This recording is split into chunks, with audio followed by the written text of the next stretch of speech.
Hola, ¿qué tal? Muy buenas tardes, tengan todos ustedes, son las 6:16, un poquito tarde, pero no podría ser normal, desde que te conozco siempre ha sido así, pero es el riesgo de una producción en vivo. Hoy, mira, tengo 1, 2, 3, 4, 5 cámaras, o sea, usted no la ve, pero pues es intimidante tener tantas cámaras aquí, pero me da gusto estar aquí de vuelta haciendo estas entrevistas, platicando sobre los temas importantes y relevantes que pasan en el país y en el Estado de México. Pero antes de empezar, quiero saludarte aquí enfrente. Daniel, ¿cómo estás? Muy bien, muchas gracias. Gracias por la invitación. Ya eres asiduo de este espacio y ya está bien, ¿no? De eso se trata, de platicar de la política. Mientras podemos platicar, yo te contaba que por ahí me encontré a unos seres políticos del PRI. Y pues es difícil, ¿no? Yo te decía, a veces no hay coincidencias, pero pues ni modo, uno tiene que hablar mientras podamos hablar y yo creo que debatir, ¿no? Y se debate no con las ganas, sino con los números, ¿no? Yo creo que eso es más importante. Oye, cuéntame qué estás haciendo ahorita, dónde te estás moviendo. Veo que estás haciendo apoyos sociales, apoyando a la gente, playeras, un poquito de todo, antes de entrar en rigor en los temas. Pues estoy, como lo decía hace tiempo, que fue público. Ahorita estamos metidos en el apoyo territorial para que la doctora Claudia Sheinbaum sea la coordinadora de la defensa de la Cuarta Transformación. Creo que la última vez que nos vimos no podía hablar yo bien al respecto porque estaba como muy ambiguo, sí, no claro. Se sabía si los que somos consejeros nacionales del partido nos íbamos a poder manifestar públicamente a favor o no. Ya luego se aclaró esa duda y entonces ya lo puedo decir públicamente como consejero nacional. Estoy respaldando los recorridos de la doctora Claudia. Yo creo que es el mejor perfil que tiene nuestro movimiento para dar continuidad a la transformación y eso corre por una vía, digamos por la vía partidaria, es en este momento lo que estamos haciendo. Además es el proceso vigente. Yo sé que algunas compañeras, compañeros están pensando también en otros procesos, en los procesos que vienen, pero en términos de vigencia, en este momento el proceso vigente es en la definición de quien va a encabezar los trabajos a nivel nacional y en él es en el que estoy apoyando. Y de manera paralela, pues estoy haciendo otro tipo de trabajo. Todo el año pasado realizamos de manera, diría yo, muy exitosa, una serie de gestiones que les denominamos Martes Ciudadanos, donde nos estuvieron acompañando nuestra compañera síndica Ivonne Blanco, nuestra compañera regidora Eva Verdi, nuestro compañero regidor Daniel Arriaga y también nuestro regidor Efraín González. Hicimos audiencias en la oficina de Morena, más de 1,800 peticiones que fueron atendidas todas.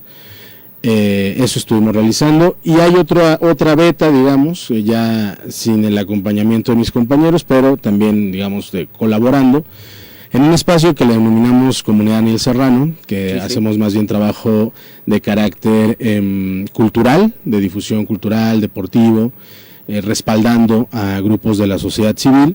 Una parte tiene que ver con, por ejemplo, la intervención de muros perimetrales en escuelas para mejorar su aspecto, particularmente bardas que habían sido vandalizadas, rayoneadas, o que estaban en deterioro, ayudando también a equipos de diferentes deportes a que tengan uniformes, insumos, trabajo más, digamos, de carácter social, que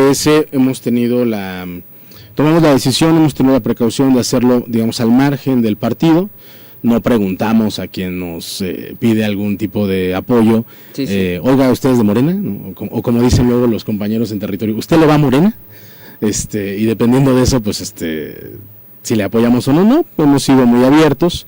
Hicimos un programa que también fue bastante exitoso, que le denominamos Azoteas Limpias. Nos fue muy bien, la verdad, estuvimos en todo el territorio de nuestro municipio. Y ese fue por una reflexión, y ahorita aprovechando que ya veo que acá ya se empezó a nublar, pues ya empieza la época de lluvias, lo hicimos con esa reflexión del tema del agua en nuestro municipio. Claro. En nuestro municipio llueve más, siempre lo he dicho, que en algunos municipios vecinos, es decir, la precipitación, el nivel de agua que cae sobre nuestro municipio es mayor, y eso nos ha llevado a una reflexión de la posibilidad. En recientes días algunos medios han sacado notas de que nos hemos inundado, y yo he estado insistiendo sobre la reflexión de qué pasaría si los mecanismos de captación de agua pluvial se masificaran en el municipio. Hay quien dice que ni siquiera funcionarían. En algunos días seguramente se conocerá. Los vamos a invitar, te vamos a invitar a ti y a otros medios que gusten acompañarnos a la instalación de algunos sistemas de captación de agua pluvial, para demostrar que el sistema es eficiente, es eficaz, y para dejar de vivir en esta contradicción de tener problemas de abasto de agua y al mismo tiempo en época de lluvias inundarnos. Y el principio básico, digamos el paso cero para iniciar un proceso de captación de agua pluvial es tener una azotea limpia. Sí, sí. Y para generar conciencia sobre la importancia de estas azoteas limpias, decidimos apoyar con impermeabilizante, porque en el primer momento pues tienes un beneficio inmediato, ¿no? Todavía no se ha logrado masificar, pero el beneficio inmediato es al menos tener seguridad en el patrimonio, ¿no? Que no haya filtración de aguas, porque además empieza a haber humedad al interior de las habitaciones, eso lastima la salud de las más pequeñas y pequeños, y también de las y de los adultos mayores. Entonces se generó bastante conciencia, nos fue muy bien, y estamos en esa ruta. Perfecto. No quiero dejar pasar obviamente todo lo de Claudia ahorita, pero también ahorita me hizo reflexión mucho lo que es las azoteas, porque el otro día pasé aquí por mi productor, y es aquí vecino de Cumbria, y te acaba de terminar de llover. Bueno, estaba lloviendo, y no sé cómo está esa azotea, pero tiene un ducto donde sale un montón de agua. Le digo, oye, pues es que toda esta agua, y, o sea, ya estaba hecho, ¿no? Yo dije, nada más es poner el tinaco, el receptor, y pues es agua para regar el pasto, para el inodoro, igual para no lavar trastes, ¿no? Pero sí para cosas que son... de hecho sí para lavar trastes y otras cosas. Cuando tienes un sistema de captación, por ejemplo, que si nuestro productor nos hubiera dicho antes, productor, y usted hubiera sido... Bueno, lo podemos hacer a su casa. Vamos a valorar, ampliar uno, productor, y hacerlo con usted, porque un sistema de captación de esta naturaleza dota a una casa habitación de 6 meses de autonomía de agua. Okay. Si en esa misma casa se ponen llaves ahorradoras, regaderas ahorradoras también, puedes llegar hasta 8 meses de autonomía de agua. Okay. Pero, digamos, el sistema más tradicional, o que mucha gente ha utilizado, es pues justo una canaleta, un tubo, una trampa de tezontle y luego a un tinaco. Pero ha ido avanzando una tecnología que no es cara y que tampoco es así de la NASA, ¿no? Es una tecnología bastante simple de una cosa que se llama separador de primeras aguas. Okay, sí, sí. Entonces, este separador de primeras aguas, que quien lo tiene patentado, que es una organización que se llama Isla Urbana, se llama Tlaloque. Sí, sí. Entonces lo que hace el Tlaloque es, con las primeras lluvias, porque luego se piensa que el agua de lluvia es sucia, y no, en realidad lo que está sucio es la azotea. Entonces lo que hace es lavar literalmente tu azotea. El nivel de precipitación va subiendo hasta que llega una pelotita, tapa un tubo, y luego ya empieza, el agua que ya está más limpia, ya se empieza a ir a un depósito. Pero a partir de ese depósito, ya cuando lo haces con un sistema ya formal de captación de agua pluvial, vas colocando filtros en distintos momentos, hasta que el agua que captas técnicamente es de consumo humano. Entonces, imagínate lo que significa en un municipio como el nuestro. Y hay quien dice, no, pero es que eso solo es como algo anecdótico. En la alcaldía de Iztapalapa son sistemas que ya funcionan de manera masiva, y que se han ido acercando a todas las comunidades, a todas las casas, a partir de un mecanismo de subsidio. Una parte del recurso lo absorbe la alcaldía, otra parte del recurso lo absorbe el ciudadano, incluso se le puede ir prorrateando en sus recibos. Yo estoy seguro que si esto se planteara con la ciudadanía estaría convencida de irlo pagando poco a poco. Entonces son sistemas que funcionan, y déjenme ver, productor, a ver si lo organizamos ahí. Estaba re bueno, porque o sea, yo lo vi y el agua salía de verdad a montones, a chorros, y le digo, oye, es que ya lo tienes, ¿no? Sí, en temporada de lluvias tienes condiciones de captar 10,000 hasta 25,000 litros. Sí, sí. Y entonces eso te da condiciones de un ahorro considerable. Lo vamos a ver, lo vamos a checar. No me quiero desviar, por favor, porque no íbamos a hablar de agua hoy. Sí, ya vi, pero... Quiero regresar a Claudia, quiero regresar a las corcholatas de las 4T. ¿Por qué decides apoyar a Claudia? Mira, yo tengo mucho Todavía buenos respeto. candidatos, Sí, ¿no? La verdad. tengo mucho respeto por todas y por todos, y debo decir que además es un proceso que me alienta, porque hace 18 años nosotros no teníamos esta discusión. Quizá por el ruido en los medios de corcholatas por aquí, corcholatas por allá, que por cierto yo no comparto el término, pero ya Sí, en claro. los medios ya les dicen así. Está. Sí, pero quizá por el ruido de las corcholatas no se reflexiona sobre que si bien Morena es un partido, digamos, joven, el movimiento no tanto. Claro. Y en el movimiento tiene 18 años que no teníamos esta discusión. Rumbo a la elección del 2006, todos teníamos claro que tenía que ser Andrés Manuel López Obrador. Rumbo a la elección del 2012, teníamos claro que tenía que ser Andrés Manuel López Obrador. Rumbo a la elección del 2018, teníamos claro que tenía que ser Andrés Manuel López Obrador. Entonces, ahora que no puede ser Andrés Manuel López Obrador, nuestro candidato, inicia una discusión de entonces si no es Andrés quién. Pero una de las disyuntivas a las que se enfrenta el movimiento es cómo conducimos esta discusión y cómo lo hacemos, digamos, sin morir en el intento, ¿no? Sí, claro. Y se genera un marco que me parece muy saludable, una invitación del compañero presidente a los 4 perfiles que consideramos, digamos, mejores, más posicionados. Se invita a la doctora, se invita a Dan, se invita a Marcelo, se invita a Ricardo, y también de los demás partidos se invita a Velasco y se invita a Noroña. Sí, claro. Y empieza una discusión que además tiene reglas. No se pueden hacer propuestas de campaña formales, no se puede, no está permitido en este momento el debate, y no se puede atacar a los adversarios. Ese último elemento de no atacar a los adversarios ha sido fundamental. Claro. Porque es natural, es la disputa del poder público, aunque sean compañeras y compañeros del partido, pero es muy alentador ir generando las condiciones para que se entienda que es legítima la aspiración de todas y de todos, pero que no puede ser a partir de la calumnia, de la denostación, los mecanismos para crecer, ¿no? Menos dentro del mismo partido. Entonces me alienta mucho. Y yo tomé la decisión de respaldar a Claudia también derivado de una, y lo puedo decir además con toda transparencia, derivado de una consulta con una colectividad con la que yo hago política. Yo nunca he hecho política en solitario. Okay. Yo he hecho política siempre con una colectividad, y pues alguna vez nos reunimos para conversar sobre el tema y para tomar esa definición. Ya en lo personal te podría decir que yo, aunque respeto mucho la trayectoria de Marcelo, de Ricardo y de Adán, yo estoy convencido que lo que requiere el país es una verdadera continuidad del proyecto. Es natural, todos tenemos estilos personales de conducción, pero no creo que sea un momento para el estilo personal de conducción, sino de tener garantías de que la ciudadanía pueda tener continuidad de lo que ha calificado como positivo. El presidente de la República tiene niveles de aceptación más allá del 60%, es histórico. Sí, claro. Y entonces esos niveles de aceptación, sí, una parte tiene que ver con su estilo personal de conducción, pero en gran medida tiene que ver con los programas de gobierno. Y entonces hay que cuidar a esos programas de gobierno. A eso nos referimos con continuidad. Y quien creo que conoce la entraña, la forma en la que surgieron del corazón y de la cabeza del presidente este tipo de programas y que lo acompañó durante mucho tiempo, es la doctora Claudia.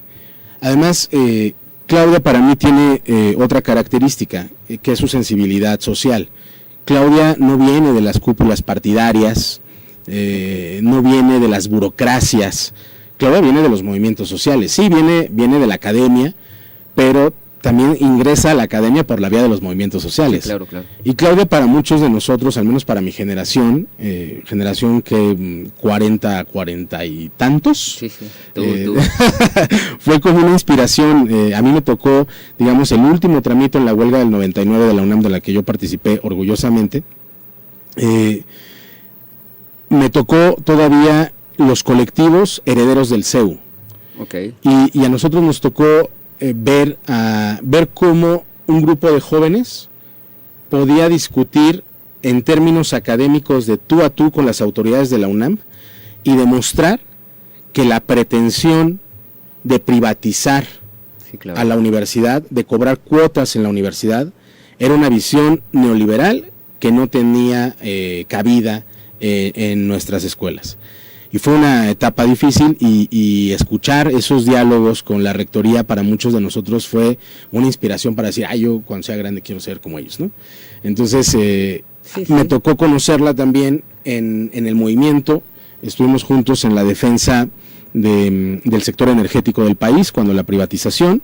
Ella fue una etapa muy difícil también para el movimiento, fue la etapa en la que el licenciado López Obrador sufrió un infarto y ella conducía la movilización de la Ciudad de México y yo tenía un papel de conducción, de movilización en el Estado de México.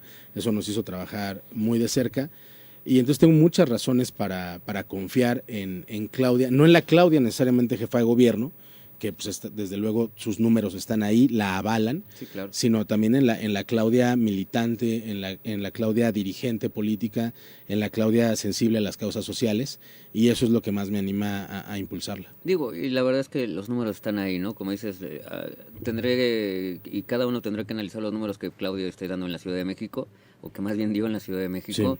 Sí. Y también los números de preferencia son claros, ¿no? O sea, también no sé por qué mentirse.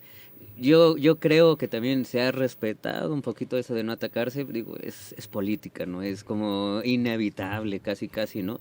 Pero a mí en estos procesos políticos, luego creo que sí soy un tanto autoritario, porque digo, porque luego pasa de que entran en proceso político y en ese proceso pues se destroza, ¿no? O sea, y termina muy dañado el partido y la operación cicatriz, híjole, es muy difícil. Ya es muy, o irreparable, ¿no? Sí. Entonces, pues creo que también cuando hay claridad no hay muchas dudas. Oye, hoy veía que el presidente en su ánimo de destapador, pues ya también pone a MC ahí, pone a Samuel García, al gobernador de Nuevo León, pone a Colosio Rojas, que es presidente municipal que es de Monterrey, si no me acuerdo. De Nuevo León, sí.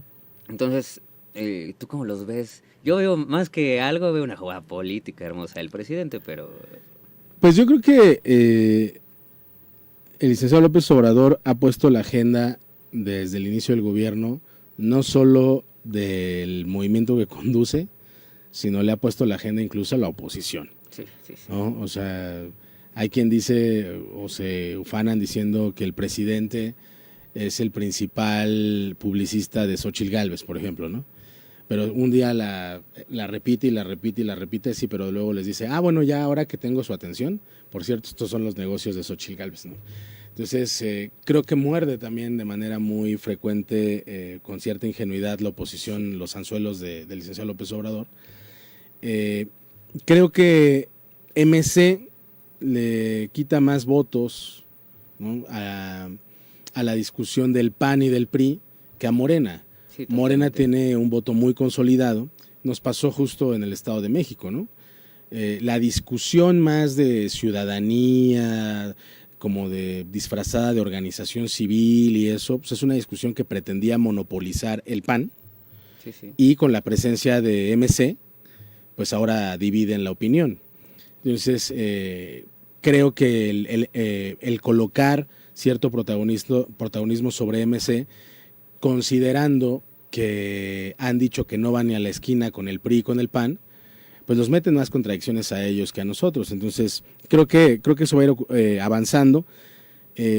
No tiene ninguna posibilidad real de ganar nada, ¿no? De hecho, por ejemplo, las encuestas hoy de la intención de voto en Jalisco, pues ponen a la delantera a Morena, okay, ¿no? Que era impensable que perdiera MC. Bueno, incluso ponen a Morena la intención de voto hoy, lo pone por delante hasta del PAN en Yucatán. Y eso que Vila, pues es uno de los gobernadores mejor calificados.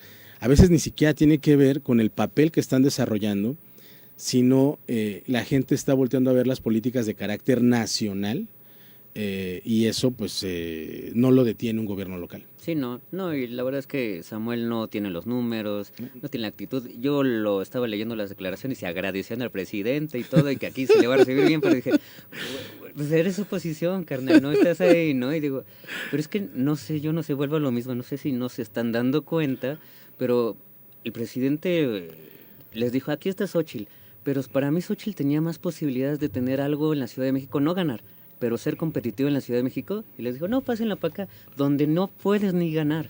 Entonces, Sí. no se están dando cuenta que el presidente les está haciendo todo. Pues es muy seductor, ¿no? Que el Sí, presidente de la sí. República en un espacio como la mañanera te ponga atención, ¿no? Para bien o para mal, Para lo que ¿eh? sea. Porque, híjole, podríamos discutir de muchas cosas de eso.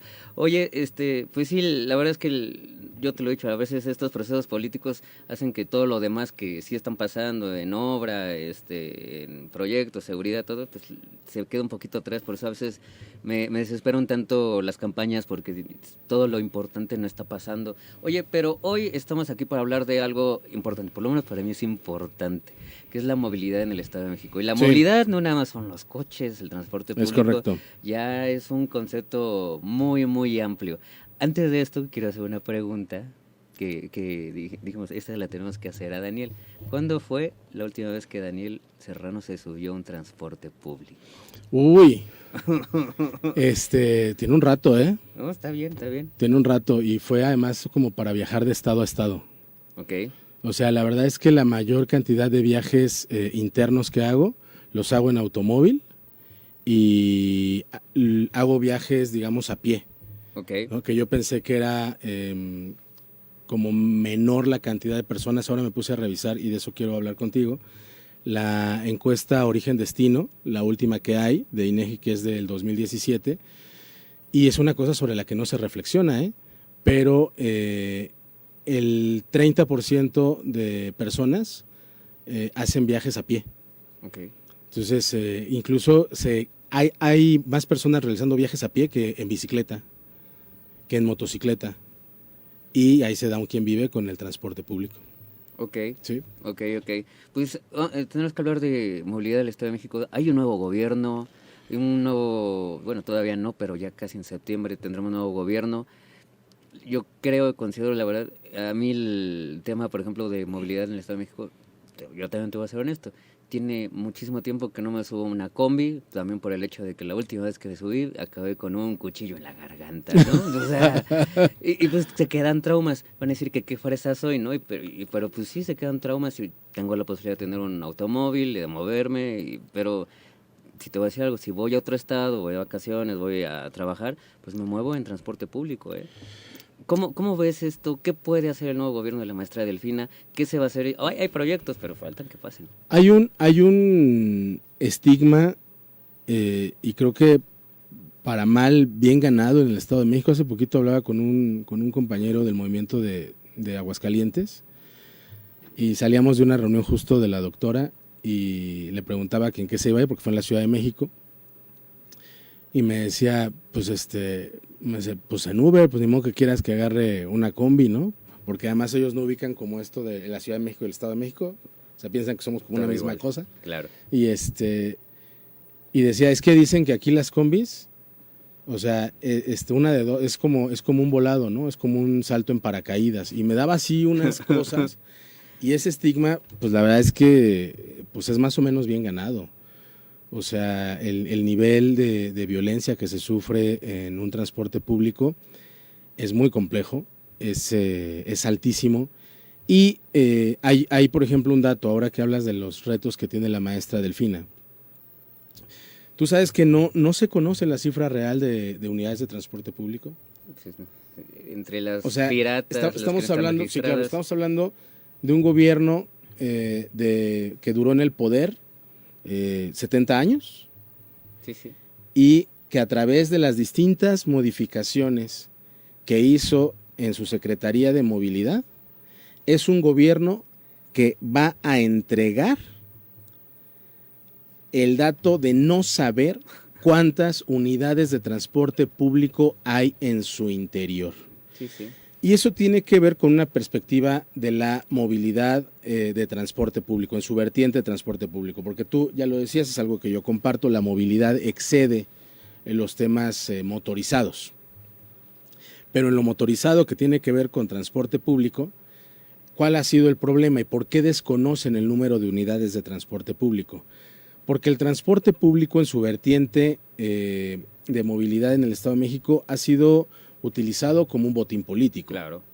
O sea, no es que quienes gobernaban el Estado de México no entendieran las bondades y la necesidad de transporte masivo y articulado para garantizar el derecho humano a la movilidad. No es que no lo entendieran.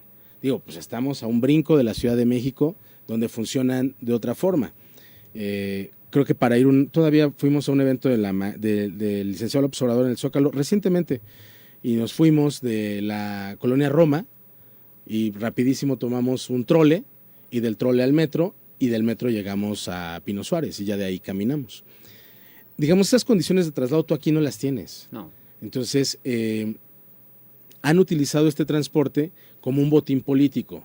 Han utilizado el transporte para garantizar, dicen ellos, un sector de votación a través de organizaciones para favorecer al PRI.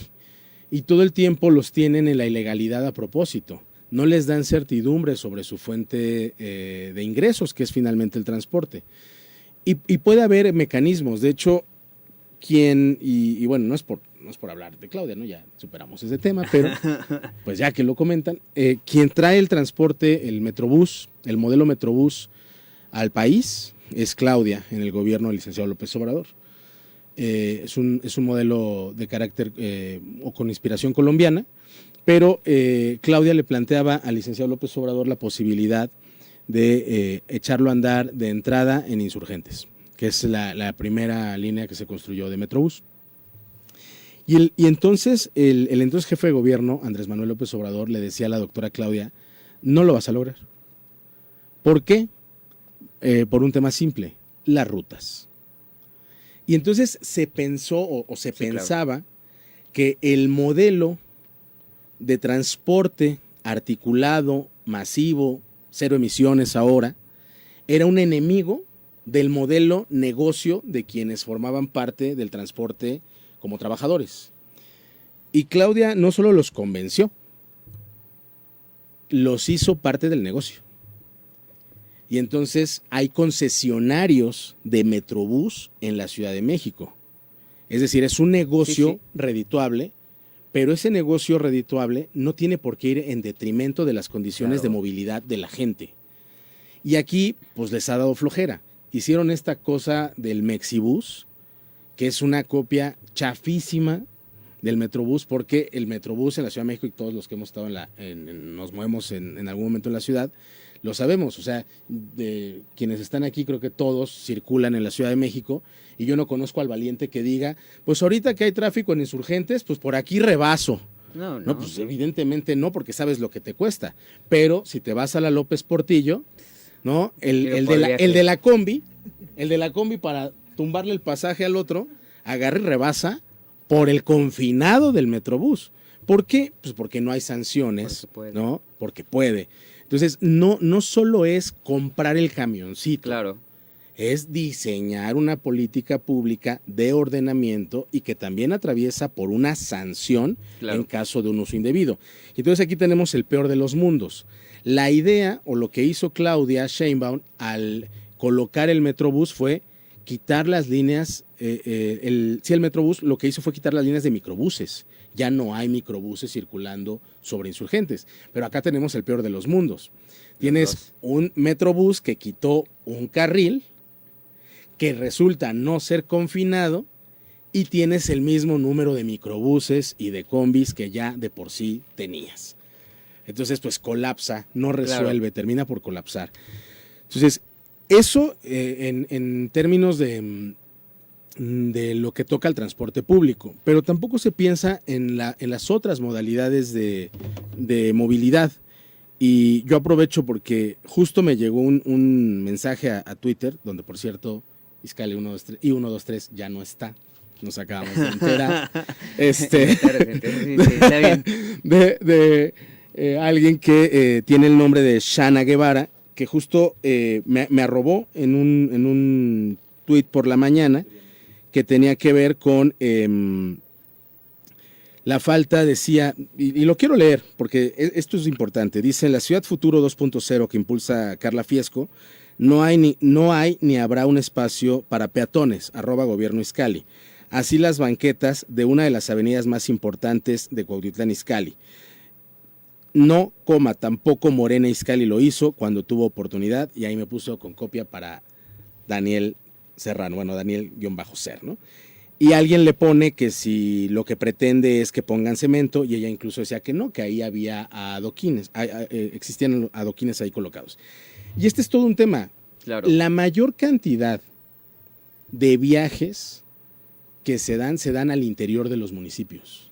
Sí, sí. O sea, los viajes al interior de los municipios superan a los viajes intermunicipales o para salir del propio estado y trasladarte en toda la zona metropolitana. Y la mayoría de estos viajes intermunicipales son viajes a pie. Y entonces tendrías que estar pensando en una movilidad para la gente que se mueve a pie.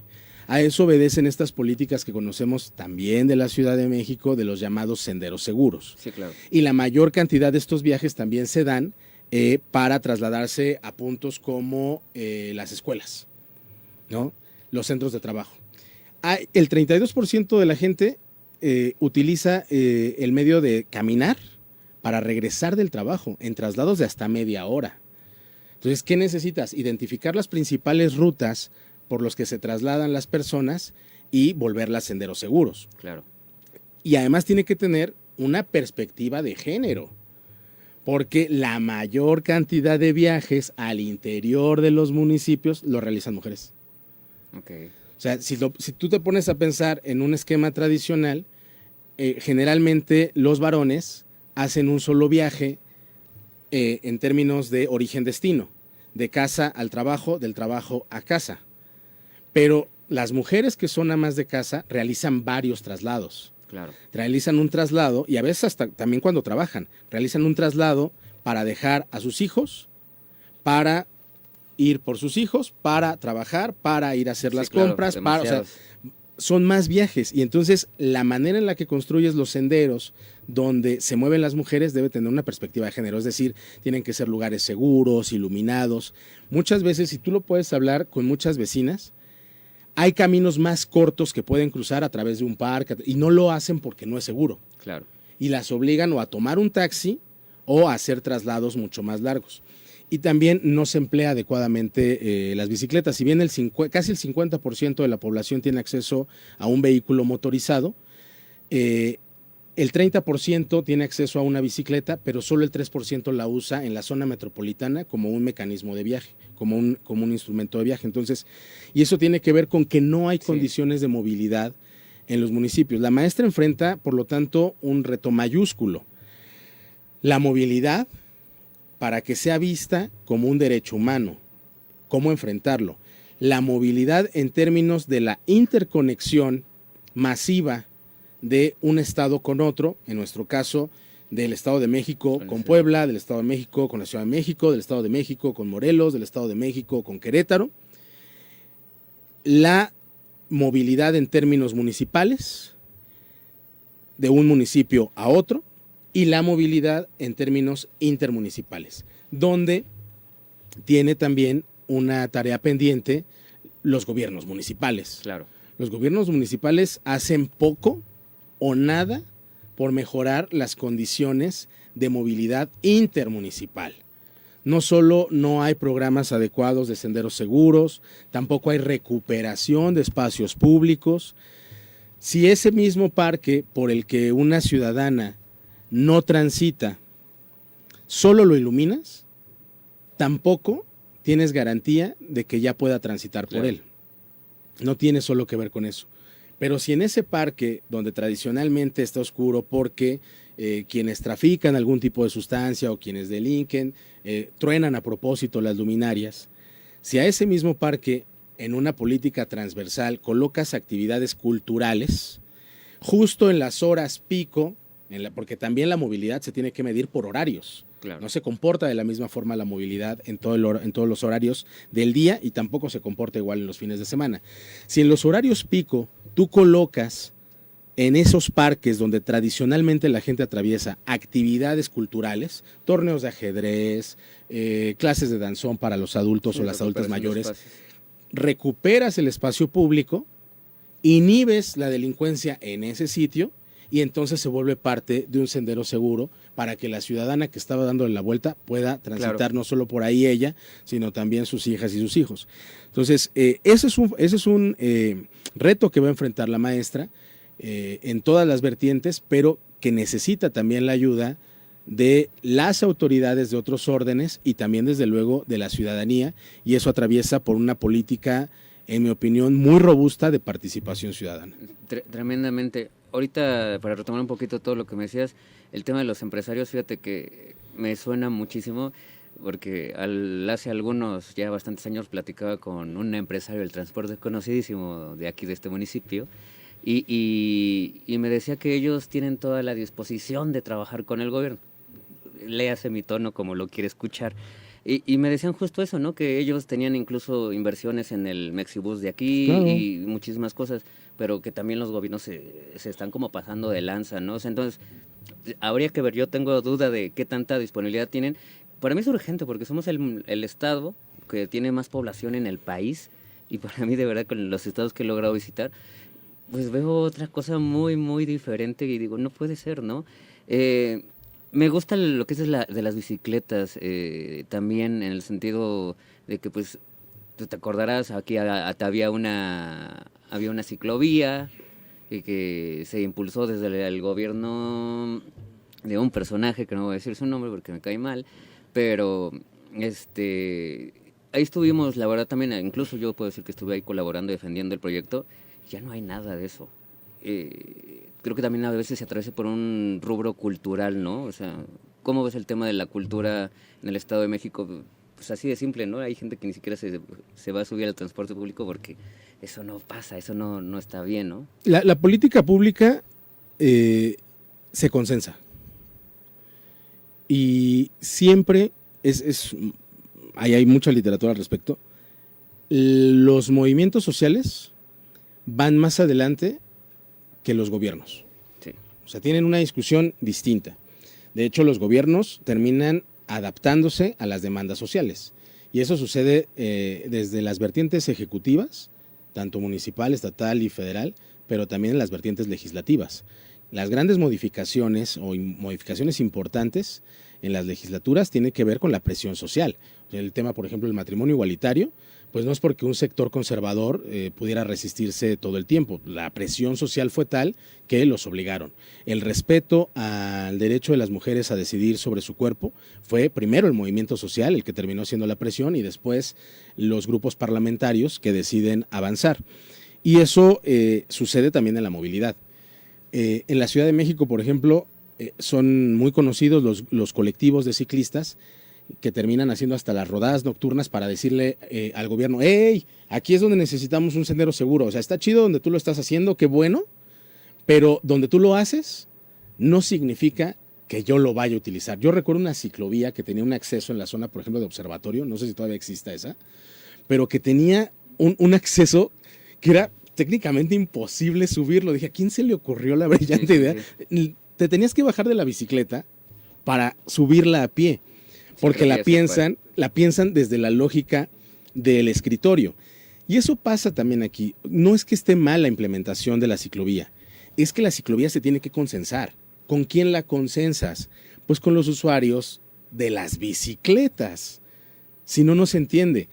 Una ciclovía que tendría todo el sentido mantener, embellecer, recuperar, tiene que ver con nuestra zona industrial. Sí. Eso es lógico. Es el tipo, pero ni ¿no? Entonces, es el tipo de población que la requiere. ¿Por qué? Porque yo tendría la opción de trasladarme en un transporte público a mi centro de trabajo o de trasladarme en una bicicleta a ese mismo centro de trabajo con las garantías de que tengo un mantenimiento adecuado y no me vaya a caer, con que esté confinada, esté protegido y con que esté iluminada y no me vayan a terminar tumbando hasta la bicicleta, ¿no? Pero eso se tiene que ir consensando con la dinámica social. Yo escuché, por ejemplo, a la presidenta municipal en campaña, cuando era candidata, decir que iba a haber un nuevo impulso a las ciclovías. Yo no sé, a lo mejor yo luego ando distraído luego en otros temas, ¿no? En lo de Claudia y eso, no sé, a lo mejor ya me perdí de ese trabajo que se ha estado realizando, pero creo en la última revisión que hice, pues que no.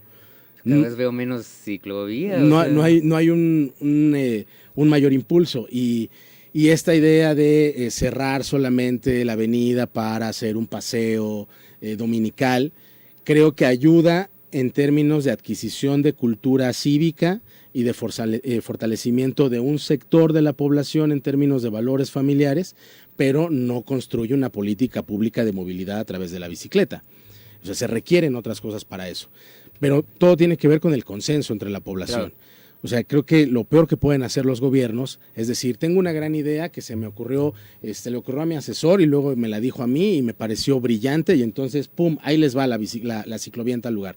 No parte de eso, parte de un consenso social mucho mayor. Es el destinatario final de la política pública, que es la ciudadana o el ciudadano, pues es con ellos con quien se tiene que consensar. Sí, sí. Ahorita de verdad estoy recordando, pero, o sea, sí te lo digo, hubo lucha para que pasara esa ciclovía, no mía, más de los compañeros de, por ejemplo, de Biciverde, que los saludo, y hubo lucha hasta para que no se quitara. Tanta lucha que, mira, acabé en un medio nacional mentándole a un expresidente su mamá, ¿no? O sea, y me hace mucha reflexión esto que dices, ¿no? Yo no sé, a lo mejor no se hizo el suficiente trabajo de propaganda, de beneficios, y a lo mejor, aunque uno a veces sabe que puede hacer una cosa beneficiosa, pues tienes toda la razón. Creo que a veces, tal vez no fue el consenso. Me peleaba con todos mis vecinos, te lo juro, ¿eh? Tal vez no fue el consenso y luego no tuvo el mantenimiento y luego no tuvo la promoción. Y entonces la gente no lo toma, o sea, no tienes maneras. Para que te des una idea, fíjate, en la zona metropolitana del Valle de México, de los 10 millones de personas que se divide en el uso de transporte que se utiliza, solo el 0.25 lo hace en bicicleta. Respecto a 6 millones de personas que lo hacen caminando. Okay. O sea, pero cuando te vas a revisar qué tanta población tiene bicicleta, tienen muchos más. Sí, sí. O sea, pero la tienen, pero no la pueden usar como un medio de transporte. Claro. Entonces termina siendo un asunto más de deporte, más de esparcimiento, sí, pero claro, no de transporte. Entonces tienes ahí muchas posibilidades de solucionar, de disminuir impactos. Y además, un municipio, por ejemplo, como el nuestro, que la verdad, en muchas de nuestras zonas sería muy disfrutable trasladarte en bicicleta, siempre y cuando sea seguro. Y en otros lugares, como bien dices, pues lo que hace falta son pues, banquetas de entrada, ¿no? Sí, sí. Entonces, pero eso también tiene que ver con cultura de movilidad. O sea, sí, no hay un respeto, que es precisamente el comentario que hace esta compañera, no hay un respeto al peatón. O sea, se piensa solo la movilidad como tapemos baches y tratemos de medio ordenar a las rutas. Y digo medio ordenar. Poner patrullas, ¿no?, en la ruta ya. Sí, porque no termina sucediendo. Y otro de los temas a los que se va a enfrentar la maestra es esta gran promesa que hizo el que ahora es presidente municipal de Toluca, ¿no?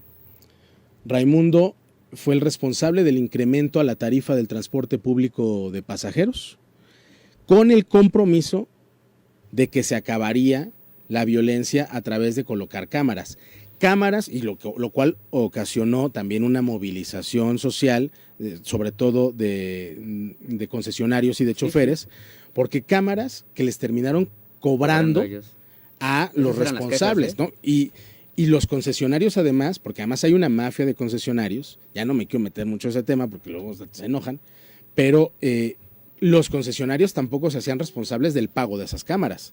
Se las terminaban cobrando a los choferes. Sí, sí. Entonces, eso no tenía ni pies ni cabeza. No hay manera, en las condiciones actuales, no hay manera de que el C5 responda el número de demandas que tiene de asaltos. No tiene manera, porque tiene que ver con política transversal. Entonces también, si no hay fuentes de empleo en el Estado de México, pues vas a tener asaltos. Claro. Y si no tienes fuentes de empleo en el Estado de México porque no hay condiciones de inversión, muchos empresarios, mega empresarios lo dicen.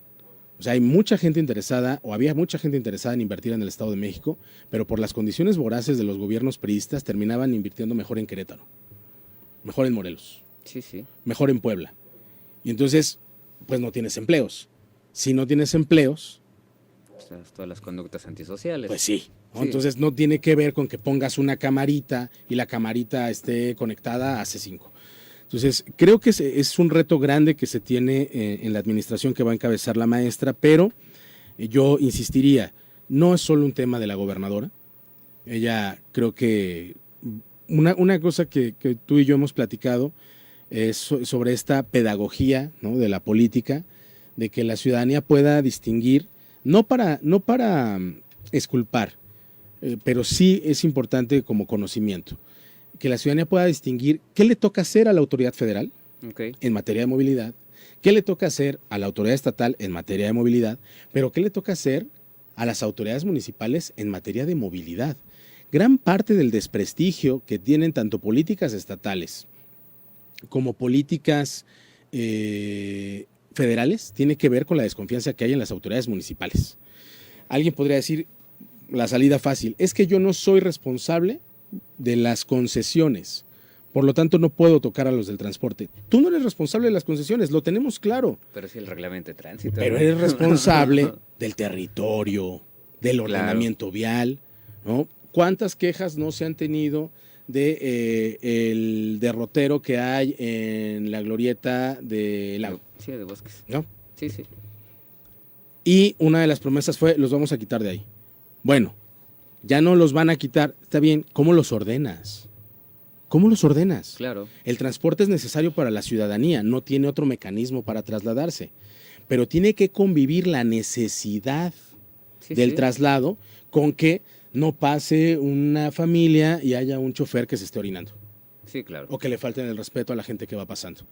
Y eso sí es una responsabilidad de la autoridad municipal. Claro. Ni modo que diga, no, es que yo no puedo hacer nada, que venga la policía estatal porque es un asunto estatal. Oye, no, tiene que haber un mecanismo de diálogo inicialmente, no tiene que haber represión, pero sí tiene que haber un diálogo para consensar, para acordar que es un espacio compartido. Es un espacio que brinda un servicio de transporte, es un espacio que también forma parte, digamos, de tu centro de trabajo, pero también es un espacio público donde Claro. la gente se traslada. Y tienen que convivir esas necesidades. Entonces yo creo que sí es un gran reto, pero creo que en gran medida las autoridades municipales han ido eludiendo esa responsabilidad. Sí, sí. Hay muchos temas que se van a quedar. Ahorita está, por ejemplo, el tema del tren suburbano que tienen pensado. Ahora sí, porque llevarlo hasta Huehuetoca, Sí. porque ese era el proyecto original y Sí. nos mintieron, literal. Y literal nos mintieron porque muchísima gente compró casas en Huehuetoca con la idea de que pues se iba a desarrollar y pues oye, eso es un engaño a la ciudadanía. El tren interurbano que va a conectar Toluca con la Ciudad de México. Que ese ya rodó hizo su prueba de final hoy, ¿no? La final la hicieron hoy, ¿no? Ya la definitiva. Sí, ya creo que en septiembre se entrega. Ya, a mí me parece genial. Tardaron muchísima obra, se incrementó muchísima esa obra. Vienen los proyectos de más, los cablebuses, que creo que viene uno en Naucalpan conectado.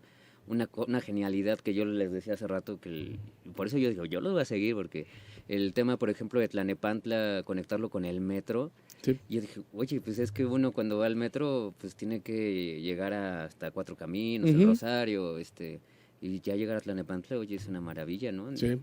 No sé, yo la verdad sí te lo puedo decir, yo espero mucho en ese tema porque si viajas a cualquier otro estado, llevan una gran delantera, no te digo viaja a otro país porque es otra cosa totalmente diferente, ¿no? ¿Qué de todo esto tú crees que se podría implementar rápidamente en Izcalli para ir cerrando, porque se me acaba el tiempo? Recuperación de espacios públicos para volver los senderos seguros, revisión y consenso de la ciclovía con la población, y reordenamiento en términos del territorio sobre la presencia de distintas rutas y sitios de taxi. Yo creo que eso se puede resolver con voluntad política. hay voluntad política por parte de la maestra, me queda claro. ¿Habrá voluntad política por la otra parte de empresarios que han estado 80 años ligados a lo mismo? Yo creo que un empresario se mueve en términos de recurso. Si me parece que si la propuesta es adecuada en términos de negocio, me parece que va a ser saludable. Mientras los empresarios no digan, oiga, y vamos a tener un diputado pluri que represente al sector, o estas cosas, ¿no? Entonces dices, no, pues eso ya pasa. Así ya se va a complicar. Pero si zapatero a tu zapato, yo creo que eso puede funcionar. Y creo que la política pública en materia de movilidad que va a implementar la maestra Delfina también va a meter presión a los municipios, porque entonces la gente, si se hace bien a través de tu medio, de otros medios, este proceso de pedagogía política, la gente dirá, oye, ¿por qué la gobernadora construye un cablebús? ¿Por qué la gobernadora construye un tren? ¿Por qué la gobernadora amplía el metro? Y tú eres incapaz de iluminar el lugar por donde paso. Claro. O sea, no me queda claro, ¿no? Sí. O sea, ¿por qué tú eres incapaz de tapar 2 baches? Y la gobernadora ya hizo todo esto, ¿no? Entonces, creo que eso va a meter en una altísima competencia a los gobiernos en general municipales, en general, porque también tiene toda la razón, olvidé el nombre de nuestra usuaria de Twitter, pero decía, y cuando Morena lo pudo hacer, tampoco lo hizo. Sí, eso también hay que decirlo, es verdad, hay cosas muy, muy, muy condenables de diversos gobiernos municipales de Morena que terminaron en algunos casos casi siendo como el caballo de Atila, ¿no? O sea, ya donde pisaban no crecía más pasto. Entonces, ya era muy difícil que floreciera nuevamente la esperanza, okay. y te mete en una contradicción. Pero creo que la gente alcanza a identificar que hay muchos esfuerzos en nuestra propia organización de compañeras y compañeros con capacidad que seguramente lo podrán realizar. Perfecto. Pues hay tema, yo insisto, yo voy a estar pendiente, porque te lo voy a decir como te lo dije hace como 2 meses, pues es mi estado, ¿no? Aquí vivo, ahorita decías de los horarios, yo donde vivo, no preguntas por qué es eso, pero donde vivo, pues el transporte público empieza a salir a las 3 de la mañana, o sea, y la gente ya está formada. Sí. Entonces, pues eso también es seguridad, es conectividad. Claro. A las 3 de la mañana todavía no abre el suburbano. O sea, sí, claro, aunque quisieras, ¿no? Ajá, entonces sí, claro. es complicado. Hay que darle mucho seguimiento a esto porque, insisto, es importantísimo para el desarrollo de este estado, ¿no? Sí, hay tema. Va que va. ¿Algo más que se nos haya ido? Pues nada, agradecerte mucho, como siempre, la conversación, invitarlos e invitarlas a todos quienes nos ven a través de tu medio y a ustedes mismos a las actividades que vamos a estar realizando. Este tema que viene de la captación de agua pluvial, los vamos a invitar a la instalación, a que conozcan y nos ayuden a que otras personas lo conozcan, todo el proceso. Se hace un estudio para saber si hay viabilidad, todo lo que implica algunas modificaciones o la instalación misma del sistema, que nos acompañen al proceso de la captación y que luego hagamos un seguimiento del tiempo que dotamos de autonomía. Y estamos pensando, ya pronto les diremos a qué conclusión llegamos, pero estamos pensando que si no podemos masificar estos sistemas por ahora, algo habrá que podamos hacer de forma masiva y también los vamos a estar invitando. Sí, porque es importante ver costos, ¿no? Porque claro, a veces eso es el tenimiento. Y ya el productor ya está emocionado, ¿eh? Ya dijiste que íbamos a ver eso. Pues es que sale agua por un montón. Pero bueno, nos vamos. Muchísimas tus redes. Bueno, me encuentran en Facebook como Daniel Serrano Palacios y me encuentran en Twitter como Daniel-, yo sí estoy en Twitter como Daniel-Ser. Me encuentran en Instagram como Daniel Serrano y estamos en TikTok también como Daniel Serrano. Perfecto, muy bien. Y bueno, pues ya nosotros ya nos vamos. Muchísimas gracias, Daniel. Muchas gracias. ¿Ya viste tu imagen de inteligencia artificial? Ya la vi. Ahí va, ¿no? Es un multiverso donde salgo guapo. Ahí luego se las vamos a poner para que la vean. Está bien, nos vamos. Hasta nosotros nos pueden seguir en Facebook, en Instagram, YouTube, TikTok. Y creo que ya, ¿verdad, productor? Híjole, que ya son un montón. Pero bueno, muchísimas gracias. Y vamos a estar pendientes. Hasta luego.